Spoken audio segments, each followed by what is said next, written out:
All right. So, last but most certainly not that. Last but no last but most certainly not. I'm gonna say it right, and I'm You gonna can say do it.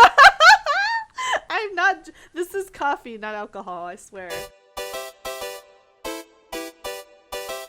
Hello and welcome to another week in Nintendo Land, the podcast brought to you by Switch Player Magazine, where we bring you the latest news, reviews, and rumors in the world of Nintendo. And today I'm joined by the one and only Nathan Ellingsworth. Welcome back, Nathan. We're here. We're Hi. ready to bring I some know. news to the people. A second podcast this year. I'm so impressed.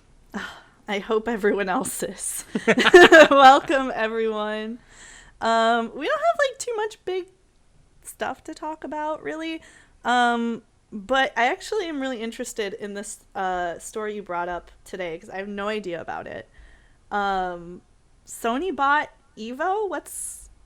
I don't even know much about Evo. Can you explain this to me and everyone who doesn't know what that says? Like, Oh I'm man, lost. this is gonna make me sound like an idiot because I know in passing what Evo is. I don't watch much of it. Like I love fighting games, but I play them to have fun, not to win because I'm rubbish. Yeah, So exactly. Me too. So Evo is basically the world's biggest like fighting video game convention. It's where there's kind of a lot of money. There's a lot of big tournaments for games like Street Fighter 5, like Mortal Kombat, like Guilty Gear, and maybe Super Smash Bros. And that sort of thing. But it's generally held in person. And obviously that hasn't happened last year, but you know there's Right. going to be an online one this year. And this weekend we got news. This I don't know this isn't Nintendo news, but it does kind of pertain to Nintendo. Oh, it does, but yeah. because and there's also been drama surrounding like online Yeah, Smash exactly. too, so it's like So in the background now. so Sony have just bought Evo as a company, which is super interesting. As far as I'm aware, the only Sony exclusive fighting game at the moment is Street Fighter 5. So it's and kind of a weird move then. Yeah, 100%. It's like I don't know what they're trying to gain from it other than maybe just help the scene. And you know, a rising tide raises all ships. So like, if they make the tournaments better and they run better and they can pump a bit of money in, then even multi-platform games like Mortal Kombat Yeah. have suddenly kind of got like a bigger and more professional environment. So it's kind of good news. But obviously, Nintendo fans are talking about it because this is going to be an online-only tournament. And I think it wasn't listed anyway, but people now especially are concerned that Super Smash Bros. Ultimate is not listed as one of the games included in Evo. Because they only have a set amount of games, and obviously that changes over time. You have the latest games, and sometimes old ones get brought up, like Super Smash Bros. Melee was in it a couple of years ago, but that was because it was in person and they could do yada, yada, yada. So, yeah, it kind of does throw in doubt Super Smash Bros. And Nintendo's involvement, but that's purely because it's an online tournament. Evo have made a statement saying Sony is not going to have any hand in deciding what platforms they get to promote and what games they get to choose. It's going to continue being exactly the same it is. They choose which games to play based on how they play and what people are playing. So no, if they wanted to put Pokken Tournament in this year, they could. But it just so happens that Nintendo, the only relevant game they would have is Super Smash Bros. Ultimate, and there's just not good enough netcode to do that online as a tournament in a professional manner. You could do it with buddies, but I don't think Super Smash Bros. Netcode you could have a professional tournament with money on the line. It's not good enough, unfortunately. Well, it seems like even though there's a little uncertainty about the Nintendo aspect of this so far, I feel like it is a net positive for competitive gaming. Because like you said, the rising tide brings up all ships. I mean, it's gonna, with Sony, everyone knows what Sony is, even if you don't know anything about video games, acquiring this. I feel like it brings a new potential for competitive gaming to get another boost of like, oh, this is like a professional thing. This is like a real thing. Mom. Oh, okay. All right, New York. Calm down. I wasn't talking to you. But no, it does show me they're committed to fighting games, which, they must have paid a decent amount of money to have Street Fighter 5 as a PS4 exclusive. And I'm sure we're going to see like an all-in-one release for PS5 at some point, and maybe down the line we'll get Street Fighter 6 as an exclusive again. But considering Capcom's success in the time since the Street Fighter V deal was kind of made, I think they'd be more leaning to look at multi-platform now. You just have to look at things like Devil May Cry and Monster Hunter World to see that, like, Capcom are in a very different position to the kind of back foot they were on 5 years ago when they probably would have made that deal. You know, people were really shitting on Capcom for like DLC practices, like, you know, they were doing DLC on disc and selling it, they were bringing out bad games, and Capcom have had a massive renaissance. So I don't think they'd have an exclusive fighting game unless they have a first party one, unless they bring back PlayStation All-Stars Battle Royale, which hopefully they don't. I mean, maybe if they made it good, it'd be cool. It'd be so funny if they made like a better online Smash Brothers. It's what's hot now, you know? They're just getting back. The old is becoming new again. I don't know. Maybe it'll work. So bad, it's good. But it's good. It's good news for Evo. It means it does add a certain pedigree to their tournaments, and it just shows Sony's commitment to fighting games, which is a genre that has so much passion poured into it, man. Like, it's just, these games they last for decades. You just have to look at things like Melee to see that people keep these things alive well beyond future games. And like, it's good to see the fighting game community have a little bit of respect here and a little bit of like serious it's like validation. Like, 100%. And it's really nice to see because it's just a wonderful community. Yeah, I mean, for all the, sometimes there's drama and stuff that gets caught up in the stuff, it does, at the end of the day, it's just people who love games and want to keep them alive, like you said, for years and years and years beyond their intended shelf life. I guess now maybe games are made with the intention of having the longest shelf life possible, but before, I feel like games were made just to almost like trick you into playing for longer, just like to play as long as you can before they put out the next game. And now it's like this game, you know, has post support for 5, 6, 7 years, you know, DLCs, games are meant to last you a lot longer now, and they want you to have a competitive scene with your game. So it's interesting to see like Melee and stuff, like you said, that maybe wasn't initially intended to be like this game that people are playing a decade later, with gusto. Nearly 20 years later. That's a 2001 game, I think. Those were like desperate millennial noises. Like, no, don't tell. No. Wind Waker's going to be 20 years old soon. Plugging my ears. Stop. Stop. You say no more, Nathan. You're going to make me feel really old. Speaking of 20 years old this year, Pikmin. And speaking of Pikmin, so that's a good transition to the fact that Nintendo tweeted out something pretty exciting. Niantic is actually heading up a new app surrounding Pikmin. Apparently they live all around us right here on Earth. Maybe this is PNF 404, the secret planet that they've all been going to all along. That is kind of what the game's hint at, isn't it? You know, we don't know much. We don't even know the specific time. We just know it's coming out sometime this year.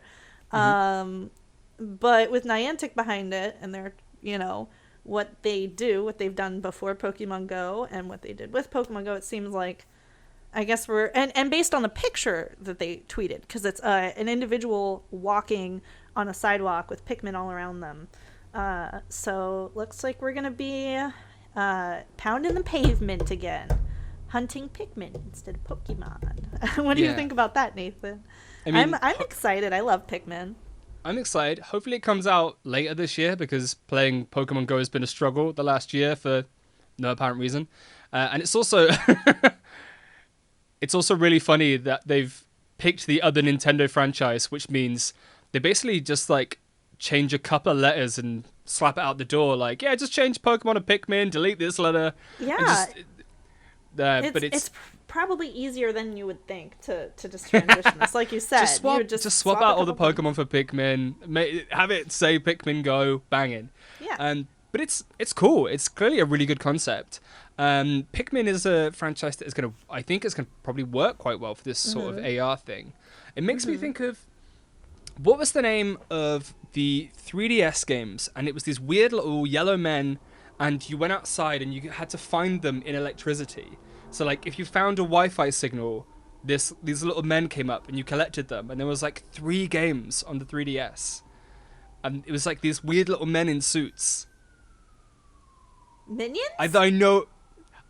This sounds like I'm talking absolute nonsense, but this was a download game on the 3DS, and you went out and you used AR, and anytime you found a Wi-Fi signal, like this now little I have man, to look this up. DS sort of AR man game, yellow tiny men. people. I don't know. Yellow men. I feel so Wi-Fi. weird googling this. Wi-Fi. I googled DS 3DS AR game yellow men, and I'm just getting like the cards. Are you sure you didn't just make this up on mushrooms? This is a real game. It's a real game. But God, I wish I could remember what it's called, because I think it's got a name that's like directly the English translation of the Japanese word. So it's something like, you know, like Danganronpa or something like that, where it's like it doesn't make sense to us. It's a Japanese word in English letters. So like it's like Tomodachi or something like that. So, oh God, I know I sound insane. I don't know what you're talking about. Well, what is the comparison you're making here with that game? I think you're going to be finding Pikmin, you're going to be sourcing them in the open world, and it's probably going to be using a lot of the latest AR technology we've seen developed for Pokemon Go. You know, we've seen, it's a shame that the game's kind of waned off in a way, and a lot of the people that play it properly don't even use the AR anymore. Like, I turned it off me quickly. too. It saves just battery. Like, this is a waste of my time. But they've developed so much cool AR where now the Pokemon can like dip behind actual objects, and they react to water and stuff. Like that's really cool. Actually, they've developed the technology so much, and I think Pikmin could be a really good showcase for that. And you're going to be finding them maybe in grass. Maybe you get in the tree. Maybe you get rock Pikmin from pavements. Maybe you actually have to find water to get blue Pikmin. Like this is, I think this is a match made in heaven. And Pikmin itself is clearly in the middle of a renaissance. We've just had Pikmin 3. There's Pikmin very clearly shown at Super Nintendo World. And now this, like, it's so clear this is a franchise dear to Nintendo. And obviously Miyamoto, it's his baby. And so we were talking about, like, oh, we want Pikmin 4, but we got Pikmin 3 Deluxe instead. But, like, if they're keeping the IP alive like this, that just means we can basically expect Pikmin 4 eventually. Yeah, they're not just going to keep the IP alive for fun. Like, this is so that we remember Pikmin, and kids start loving Pikmin, and the parents start learning who Pikmin are, so that when the next Pikmin game comes out, it does way better than Pikmin 3 Deluxe. Yeah, which already did quite well. Like, considering what a niche game it is, but, like, and it was a port. Like, I don't know any, like, parents who know what Pikmin is. You know what I mean? Yeah, and I feel like they need to know it just as well as Mario and Pikachu before it really pops off. I think they want it to be their next Animal Crossing, you know, this strange Japanese-only game that then comes to the West and then becomes beloved and suddenly is selling 30 million units. Like, it's never going to do that. It's not that sort of game. No. But, you know, they've got weirder franchises that people love, you know. Yeah. we look at stuff like Chibi Robo, and like this, you know, Pikmin's got the cute characters. Remember the beautiful animations they released on YouTube as well? Like, there's just so much scope for really cool stuff with Pikmin. Little music and stuff. I love it. And the more I think about it, the more I realize how much it lends itself to this mobile game, not just Niantic, but mobile game, because with Pokemon Go, you're collecting Pokemon. And yes, you're collecting many and trading them in for candies. But in Pikmin, for anyone who's listening who hasn't played Pikmin, you're collecting Pikmin not to keep them, but to use them for tasks like to kill monsters or to collect things and bring them. So it could be that we're not just finding Pikmin in the world, but we're actually finding objects. But the only way to acquire them is, like, you need 30 yellow Pikmin to get this, bottle cap or something. I don't know. I'm just making something up. But and the other thing is, it takes a minute for the Pikmin to do what they're doing. And if you've ever played a mobile game, like, ever, you know that waiting is a part of mobile games. They make you go, oh, you have to do this, and then you wait 8 hours until this is done, or you can pay to have it be done now. There'll be some sort of monetization. I have a good feeling, like, we'll be like, oh, look, there's a monster in the world, do you want to get that bull orb or whatever? Well, you're gonna have to stick some red Pikmin on it, and then it'll take 2 hours unless you want to. I don't know, I'm making something up, or maybe it'll be a Yeah. battle. Like, but there's so many. What I'm saying is there's so much potential with all the mechanics. Because there's Pokemon battling. Well, there's also Pikmin battling in a way. So Yeah. it's gonna be really interesting to see what they do with it. I'm excited. So I think kind of on another light note. Coming out really soon. Everyone's been talking about it. Even Sean Hughes and I have been like DMing about it. Story of Seasons, Pioneers of Olive Town. I'm a huge Harvest Moon fan from the day. And now if you are in it, you know, Harvest Moon and Story of Seasons used to sort of be like synonymous, but not. And it's complicated. It's a complicated relationship. All you need to know is they've broken up now. Mm-hmm. And so you have Harvest Moon One World, which came out March 2nd, not to be confused with Story of Seasons, Pioneers of Olive Town, which comes out soon. It's not quite out as of recording this. I'll look that up now. But the reviews look good, especially compared to Harvest Moon. Have you read any of them, Nathan? I have read reviews of Harvest Moon, which don't look good, but I haven't read any reviews of Story of Seasons just yet because I've been very busy with my own review today. It's better. I think it's over 70 on Metacritic as compared to like over 50 on Harvest Moon. So I mean, these are better. March these 23rd. Today. These are very chill games that are made for a specific fan base. So I don't think they ever really care about like hitting wildly huge numbers. So like if you're making for a dedicated set of people, then I think sometimes the reviews do skew a little bit lower because fans are going to be the ones who'll be like, well, I don't mind it's a little bit slow and I don't really mind that it has these systems. Whereas like someone like me who doesn't really play these games, who's only played Stardew Valley, is going to be like, why is everything so slow? Yeah. So if you're spoiled by Stardew, then yeah, it might be hard. And we were talking about this a little bit before. While it is obviously, you were saying Stardew wouldn't exist without these games, it improves on them so much. So it really does. It does spoil you. But something else, speaking of being spoiled, is I feel like there was always one big farming game release at a time. And now you have these games kind of coming out on top of each other, almost competing with each other, possibly on purpose. And I mean, there's a clear winner apparently among fans. So it's been interesting to see because I always give these games the benefit of the doubt because they're all the same. They're all the same. Like people will start playing Stardew Valley. They go, oh, this is like Harvest Moon, or vice versa. People play Harvest Moon. They're like, oh, this is like Stardew Valley. It's all the same. You farm your crops, you woo the girls, you do the mining, and you chop the trees and whatever. Sometimes there's like different animals and they have different RPG elements. Like, you know, sometimes there's different people you can marry. And then when you actually start to add different stuff, that's when it becomes Rune Factory. And then you have to explain that to someone. Yes. And I adore Rune Factory compared to Harvest Moon because something I was telling, again, we were talking about this before, the animals and everything is all the same for every Harvest Moon. You go back to Harvest Moon, Wonderful Life, amazing GameCube game. You got cows, horses, sheep, chickens, right? You go all the way to like the newest one. I haven't even looked at it, but I can get cows, horses, sheep, chicken. Story of Seasons has gotten a little more cute and creative with it, with the look, and they've also added like llamas and like alpacas or something different. A lot of new elements and things to keep it fresh, or even though it's still the same formula. Yeah. Over the years, they refined the farming, like, oh, we're in patches of 9 or something, and I don't know. It's been weird. I don't know. They're not for everyone, these games, but I think I really want to play both, even though I keep reading that Harvest Moon isn't great. No, I want to play both.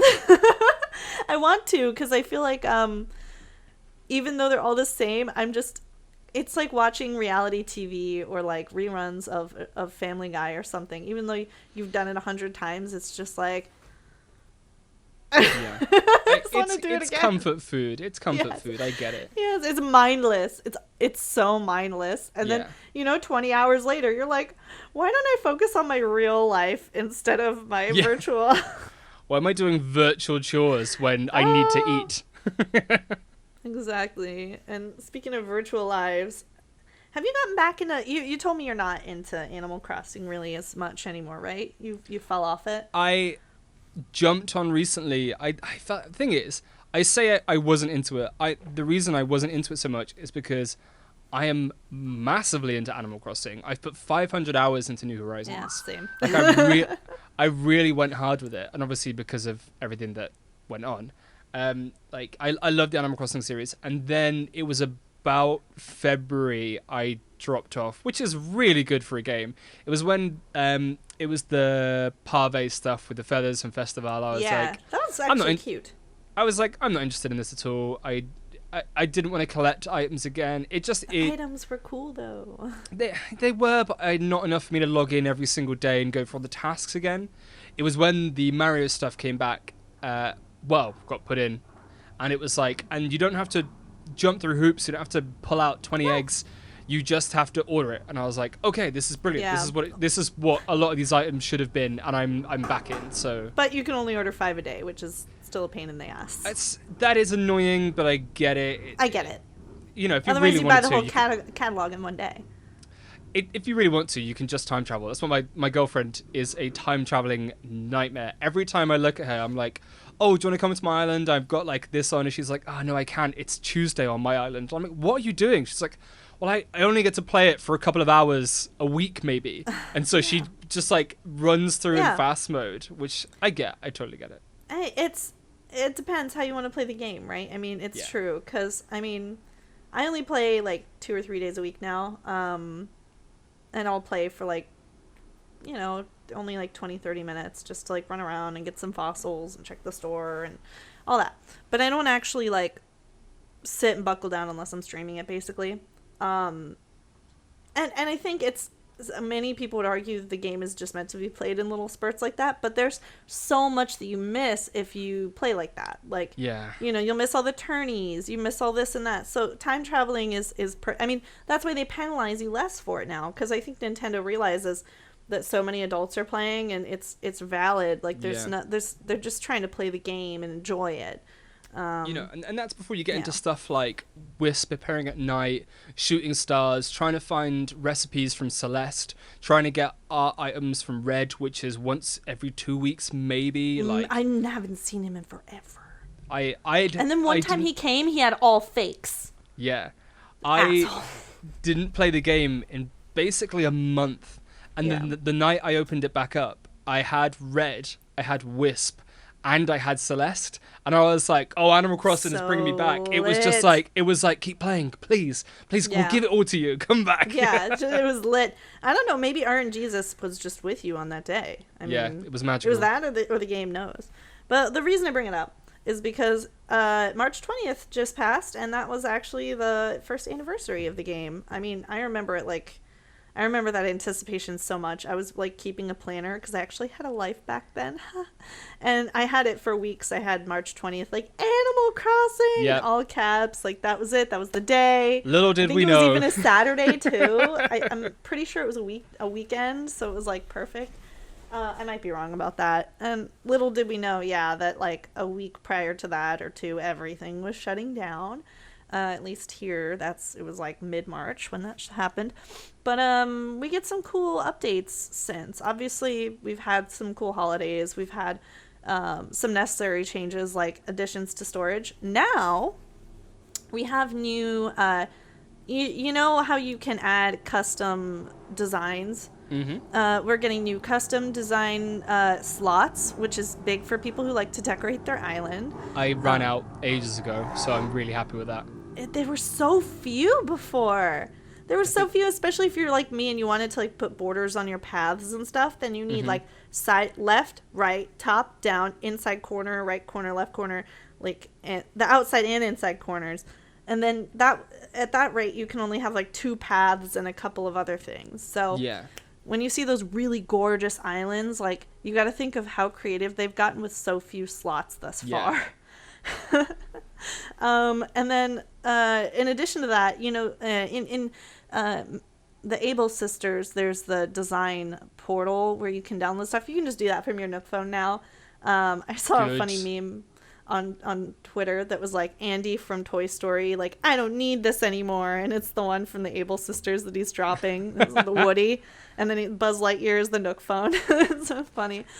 Egg Day is hopefully going to be less annoying now. We got we got to note that we got new Egg Day items, and obviously Nintendo has been listening to us, and they even did an update mid-Egg Day event last year. That's what I was going to say. They knew. They must have seen the memes. They saw the memes, and I think even after the update, it was a little much. So I honestly, I can't make this up. I still loathe balloons just because of that. Like, they're so exciting. Balloons used to be so exciting. In GameCube, seeing a balloon or like a fossil was like, oh, I found a thing. And now it's like, and I'm like, where is it? Like, genuinely insane to me that they had this hit game on their hands. They'd waited years to bring it out, and then within 2 weeks of release, they made it so annoying. They added an event which ruined every good part of the game. It ruined fishing. It ruined hitting rocks. It ruined like everything was annoying. Everything you wanted to do to play the game that you'd bought to play and during lockdown was now suddenly tarnished, and you could only make this horrible egg outfits and egg furniture. They weren't even cute. None of the items or outfits were good looking at all. Why was there 7 different colors of egg outfits? Like, there was one for each egg, and I was like, I'm never gonna use these. Stop, and they're not please. flattering, by the way. Yeah, they're not flattering. Some of the new items look really cool. There's like a little egg bush and an egg arch and stuff. They know what we want now, I think. They see what we like. Any items that look like stuff from Pocket Camp, anything cool that the villagers can react to and play on. Yeah. But that's a different talk for a different time. I've got a lot of things I could say about Animal Crossing now. Yeah, exactly right. We also have there's something else. We have these like Amiibo cards that they're going to be selling, and you can use them to get special villagers, and you can also use them to get special items. I don't know how I feel about it. Like, I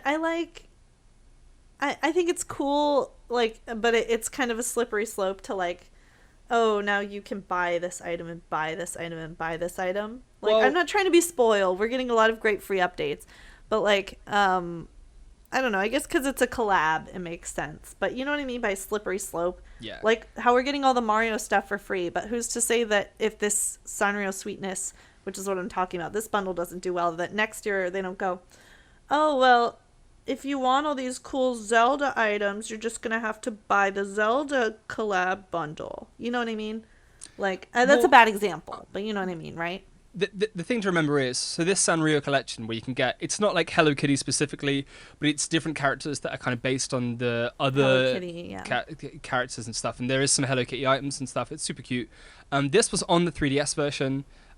This was in Pocket Camp as well.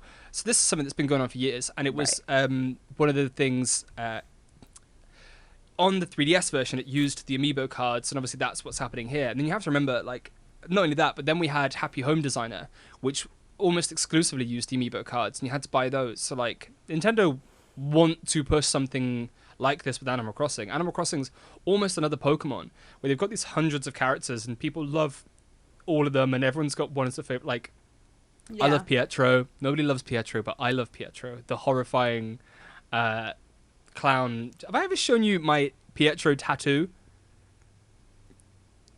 What? I've got a tattoo of Pietro, the sheep clown from Animal Crossing. I know who Pietro is because I've seen funny TikToks and stuff about him. He's my favorite villager. I've got and you have him like on your body forever? I have him tattooed on me. By the way, if anybody has him leaving your village, Please tell me. I'll come over. I have tried so hard to get him as a villager, and I can't find him. I've almost paid like insane money for the amiibo card, I think but my face is stuck like this. I'll send you the tattoo later. It's my favorite. So anyway, they they already had these collabs, these collections, and they wanted you to spend money. And then they did the welcome amiibo thing as well, where you could get separate villagers that were based on Nintendo franchises. We had Splatoon, we had Monster Hunter, and we had Legend of Zelda, and they all used the actual amiibo. So I don't think Nintendo are above doing this sort of thing, and I would want more of it. I want to scan in my Star Fox amiibo and get a fox villager, or but maybe I don't want to be forced to buy amiibos to feel like I'm getting everything. Like I don't own a single amiibo, and I don't want to start. And I'm obsessed with Animal Crossing, and I really don't want them to make me start buying amiibos. Like Pokemon doesn't make me buy amiibos to get stuff. They make me buy DLCs that should have been part of the original game. I was gonna say Pokemon is not a good example. No, I'm saying they do that instead. But like some stuff annoys me, but it's but it's what would you purely rather? cosmetic, so it's fine. It's not like they're introducing some like really useful item or something. I don't want to be forced to start buying a bunch of crap that's gonna sit on my shelf and gather dust just to add like virtual items to my game. You know what I mean? Would you rather it was you had the option of paid DLC in the game, and if you already have the amiibo, you can unlock it? You know what I mean? Like yeah, like I feel sometimes you pay more for a physical product. I mean, I would almost feel better if it was like, if you want to make an in-game purchase or something and buy the Sanrio Sweetness, like sort of like the app, I would almost feel a little better about that, because you do get a little bit of upcharge for the fact that it's like a collectible item, sort of. Mm-hmm. And I think it'd be, or maybe they will give us that option. And if they do, I'd love that. I might actually buy it. But if it's just Amiibo cards, I don't think I'll buy them, because they're just going to be like, to me, that's a waste of money and like materials and space. And do you see this is just a quarter of I have a lot of crap. I don't need more crap. I need more crap in my island, not in my in my flat. I'm not the person to talk to with shelves of Amiibo and Lego behind me. Like I understand from your perspective why you're like, I want to be able to scan in my Link and get Link clothing in Animal Crossing. That'd be great. But I'm speaking from the perspective of where like, I don't know. But this have little figurines. I don't have amiibos. This is the problem they've had with amiibo since they made them. Was like they're damned if they do and they're damned if they don't. They put in this content that unlocks stuff, and then people moan about it, or then they don't put anything in, and people who have amiibo moan about it. Like they've constantly had to balance this. And I think the only game that did it well was Super Mario Maker, where every single amiibo did something, but also you could unlock those skins in the game. It would just take a while. That sounds really fair.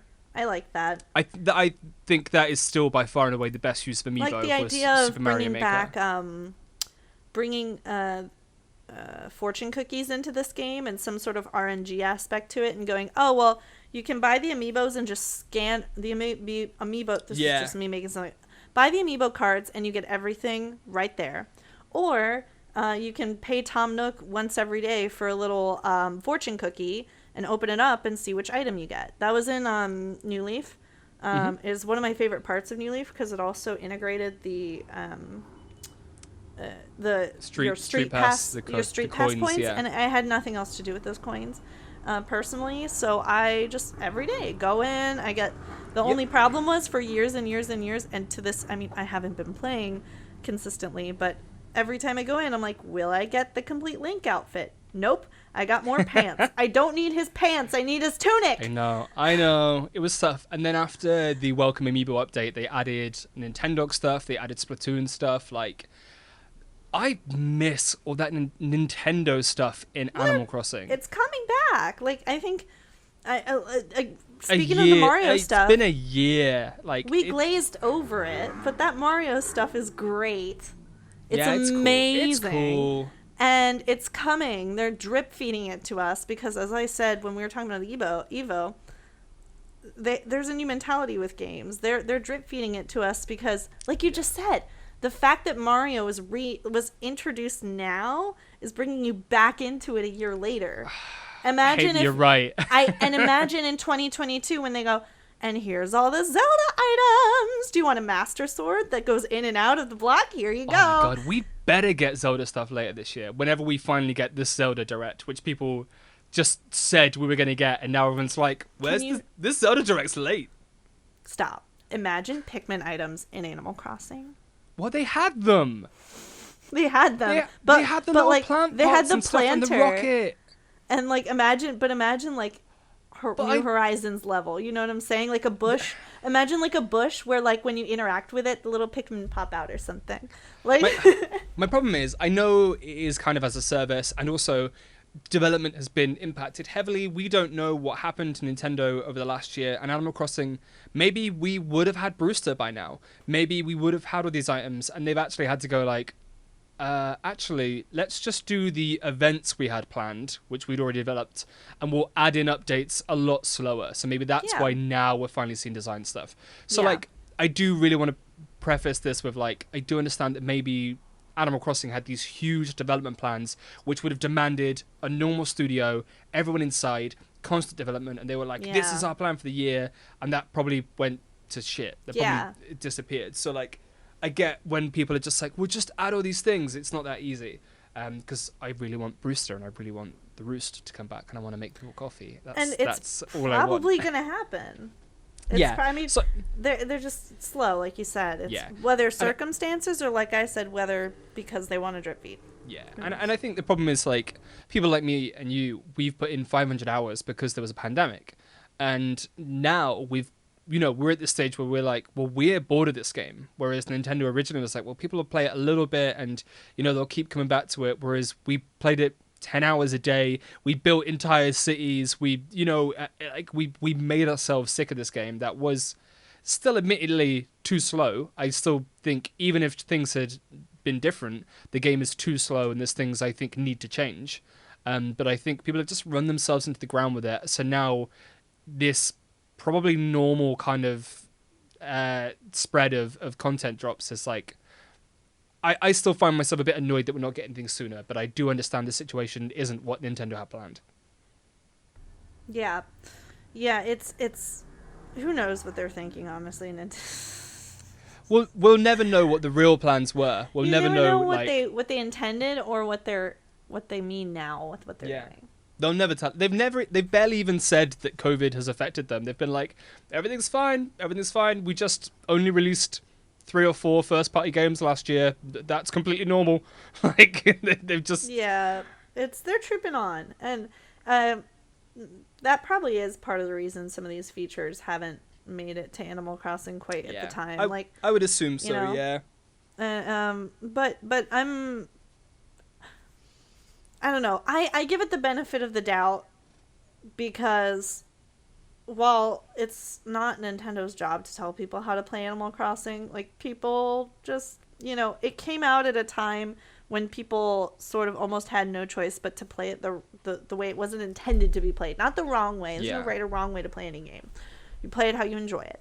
But it's not intended to be played for as long as we all did when we got bored of it. It's intended to be played like when we have lives and we're like, I have 20 minutes to play on my commute and I have, an hour to play before bed.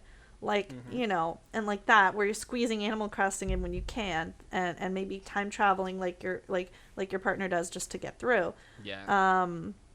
It's just now we were in this situation where we're all stuck at home and we all want to spend our time in this world and it showed all of its flaws right away. Because it's not how it was made to. Yeah. So I think that when people go, I don't like when people go, oh, Animal Crossing is, hi Willow, is Willow, right? Speaking of animals, this is Willow. Real life Animal Crossing. I have my real life Animal Crossing in the background too. This is my dog. She's just being a bit needy, so I thought I'd give her a hug. Sorry. She's a good girl.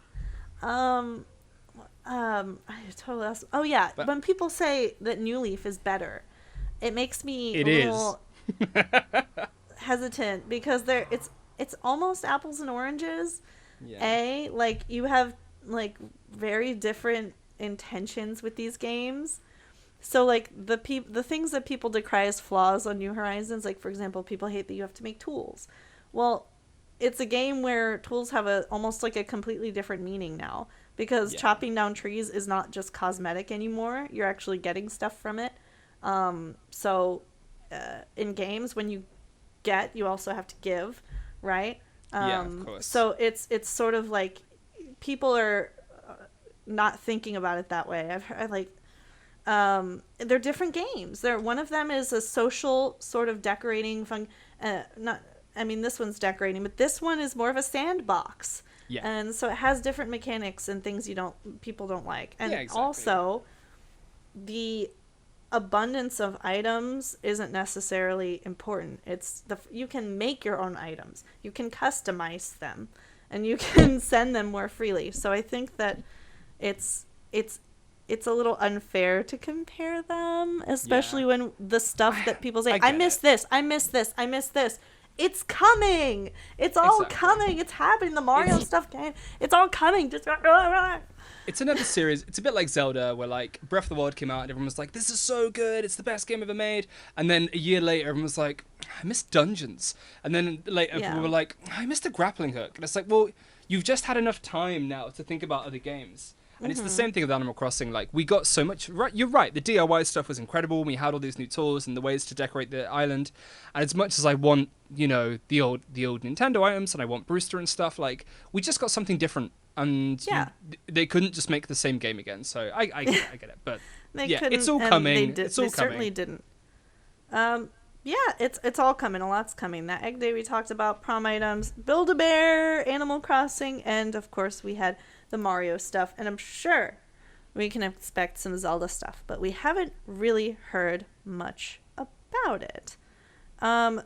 Nathan, I heard you played a little game called Monster Hunter Rise. And we can't go without talking about that. Yeah, so finally I can talk about this. I've had this game for, I don't know, oh god, I must have had it for about 3 weeks now? I don't know, I've put 50 hours in anyway. Which, before anybody worries about my sanity, that has been a really good 50 hours. I wouldn't have put in that much time if I wasn't enjoying it. Any other way. Yeah, so my review literally went live today, and it is my very first 5-star game from Switch Player. Wow.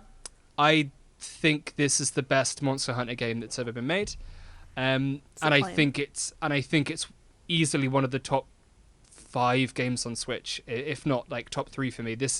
It remains to be seen when I put a bit more time into it, but this is immediately top tier Switch for me as a Monster Hunter fan. As a Monster Hunter fan, I was gonna ask, what about and for the me? Sort of game this is.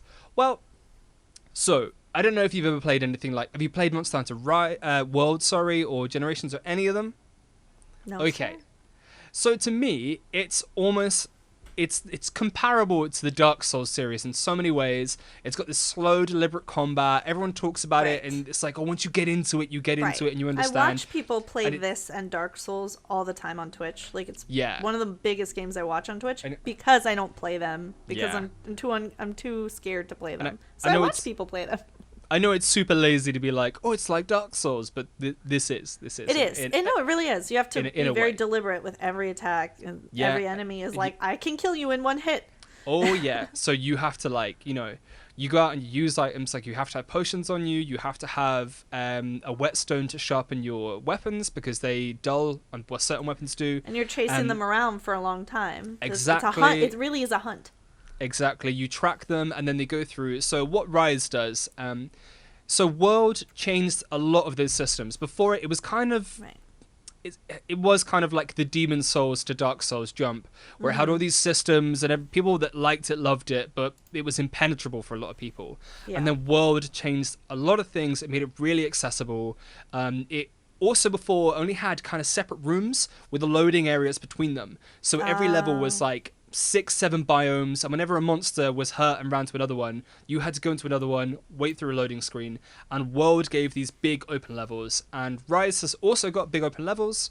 It's got a lot of verticality, and you've got this item called the wire bug, which works as a grappling hook, as a lasso, as a counter. So suddenly you can literally like move straight up ledges, and you can find vantage points, you can find secrets. It's so fun to move using this wire bug. Like, it literally, if you can imagine in your head how a grappling hook would work in Breath of the Wild, that's kind of what it feels like now. That's awesome. And it's also added quite a lot of things to combat. So you can counter when you get knocked now. So when you get knocked back, you can use the wire bug to pull yourself straight back in. Oh, so this is all in stuff they added in Monster Hunter World. No, this is all in Rise. Rise. So, okay, so this is stuff they've added to the new Monster Hunter. Yes, exactly. Okay. There is still some stuff that kind of swaps over. Like, there was a kind of grappling hook in Monster Hunter World, Iceborne. So there's but I'm just going to talk about what is good about Rise. So some stuff is new, some stuff is pulled over from World, but I can't spend all night explaining what comes from where. Also, this got, because the levels are open now, they've got these things called endemic life, which is little power-ups which you can find as you go around. It's things like little toads or birds, and if you pick them up as you go past, then you get, it adds to your attack temporarily or adds to your stamina temporarily, so exploring is a good thing. And if you go up and find secrets, then you can find kind of more powerful endemic life and stuff. So just exploring before you find the monsters is more interesting. And then this one adds, so it's always had palicos, these little cats which come out on hunts with you, and you can decorate them, and they're super cute. They're so cute. So Rise adds palamutes, which are dogs. They're awesome. You can ride them, you can decorate them, and you can, in Monster Hunter, you've always been able to kill these huge monsters, and then you kind of gut their body, their scales and stuff, and make armor for you, and you make weapons. And you can decorate your palico with it as well, but you can also decorate your palamute, so you can give your dog, I give my dog some amazing outfits. And also, he can run around really quickly. It doesn't take any stamina to be on him, and whilst you're riding on the dog, you can do things like have a potion, you can sharpen your weapons with a whetstone. So it's got so many things which are so much better that I think someone coming into it new is probably still going to be a bit confused, but maybe not understand how many things are improved dramatically. I see. Which is an interesting thing to think. It's a lot. They won't be able to appreciate the nuances of what's improved, the quality of life fixes. Yeah, but even if they don't understand those, it makes this a very, very streamlined, cohesive, and smart game. So I think anybody picking it up for the first time, even if they don't know these little things, are just going to be like, man, this game's just great. There's so many things before that put me off, and I bounced off. Like beforehand, if you wanted to track a monster, you had to throw a paintball at them. And only once you'd thrown a paintball at them did they appear on your map, and then you could follow them around. And things like that now, they've just take that out. It's things that I think Capcom clearly just want you to spend more time actually hunting. So in this as well, hunts are maybe a little bit quicker because this is also a portable game, unless you go online, and then the difficulty is adjusted accordingly. And God, sorry, my voice is gone. I've been talking so much. And the load times are incredibly short. Ultimate had some pretty nasty load times for a Switch game, and I don't know if it's, well, I guess it must be. This is the first Switch game to use Capcom's custom RE engine, which they built for Resident Evil 2 and 3. Oh, right. And it also was Monster Hunter World. So they've obviously kind of retrofitted a build of world and created Rise around that. But the scaling and stuff, this is one of the best looking games on Switch. It's got incredible textures. The monsters look slimy or scaly. It's got foliage. It's got water effects. So isn't this the more story based one, or am I mixing that up? Well, there's Monster Hunter Stories, which is different. But this one, I remember the trailer just seemed like there was a little more of a lore to it. But is that not the case? Yeah, no.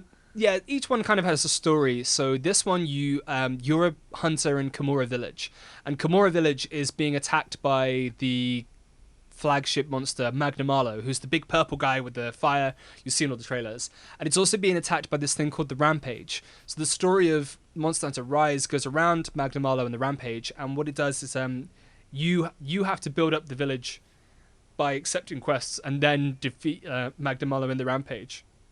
And what the Rampage is basically a horde mode and slight tower defense mode, where instead of you going out into a level and just chasing one monster for half an hour, you have this sort of fortress, and you set weapons, you set like ballistics, or you set traps, and hordes of monsters come, and you can jump down and attack them, or you can jump on a gun, and you can do this with friends as well. Like, and you That literally just sounds get really waves fun. of monsters.